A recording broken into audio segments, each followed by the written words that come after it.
Milk Bikis biscuit பார்த்தீங்கன்னா, வீட்ல நெறைய குவிஞ்சு கிடந்தது. எப்படின்னா, என் பையன் கடைக்கு போம்போதெல்லாம் அங்க இருக்க பிஸ்கெட் பாக்கெட்ட எடுத்து எடுத்து கடிச்சு வச்சுருவோம். ஸோ ஓட்டை விழுந்துரும். அத என்ன பண்ணுவாங்க, நம்ம கிட்ட தானே குடுத்து அனுப்புவாங்க.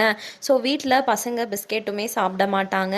ஸோ இது என்ன பண்ணலாம் அப்படின்னு யோசிச்சுட்டு இருக்கும்போது தான் யூடியூப்ல வந்துட்டு பிஸ்கெட் புட்டிங் அப்படின்றத பார்த்தேன்.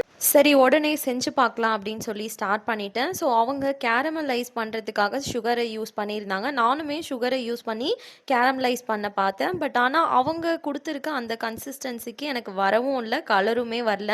சரி ஓகேடா அப்படின்னு ஒரு பாத்திரத்தில் அதை ஊற்றி வச்சுட்டு ஜாரில் பிஸ்கெட்லாம் எல்லாத்தையும் புட்டு போட்டுட்டு அதுலேயே ஒரு முட்டையை உடச்சி ஊற்றி அது கூடவே பால் கொஞ்சம் சர்க்கரை கொஞ்சம் ஆட் பண்ணிவிட்டு ஸோ வெண்ணிலா எசன்ஸ் உங்ககிட்ட இருக்குது அப்படின்னா அதை கொஞ்சம் ஆட் பண்ணிக்கோங்க. முட்டையோட ஸ்மெல் அப்படின்றது வராது.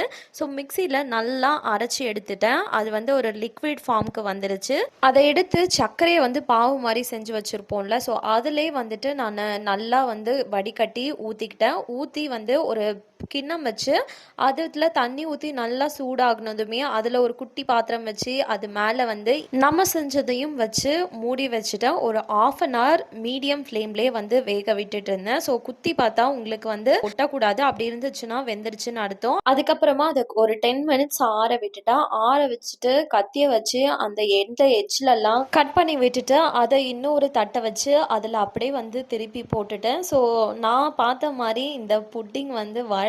யூடியூப்லலாம் பார்த்தீங்கன்னா அப்படியே ஆரஞ்சு கலரில் மேலே அந்த ஜீரா இருந்தது. இதில் வரவே இல்லை, எல்லாமே அந்த கிண்ணத்துலேயே ஒட்டிக்கிச்சு. சரி ஓகேடான்னு கட் பண்ணிவிட்டு, ஆனால் ரொம்பவே ஸ்மூத்தாக சூப்பராக இருந்தது. என் பொண்ணு வந்து நல்லா விரும்பி சாப்பிட்டா.